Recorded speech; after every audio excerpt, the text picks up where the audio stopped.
mananalangin, Father, para kasama natin si Lord sa ating gawain ngayong araw nito. Tayo po'y manalangin, mga kapanalig, sa ngalan ng Ama, ng Anak at ng Espiritu Santo. Amen. Panginoon, kami po ay nagpapasalamat sa muling paalala mo sa amin. Ang pagkukusang pagkagutom ay hindi para parusahan ang aming sarili, upang bigyang laan ang mga sakripisyong ito upang mabusog namin ang mga nagugutom.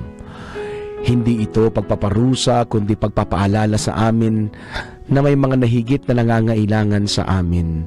Patuloy mo kaming basbasan sa pagtahak namin sa 40 araw na paghahanda sa muling pagkabuhay mo.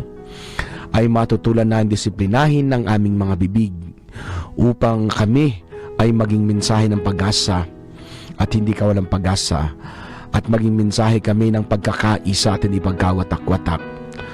Ang season na ito ay panahon namin upang kilalanin hindi lang pagkakasala ng lipunan, kundi ang mga pansari naming kasalanan na naging dahilan ng sugat ng mga taong sa amin umaasa.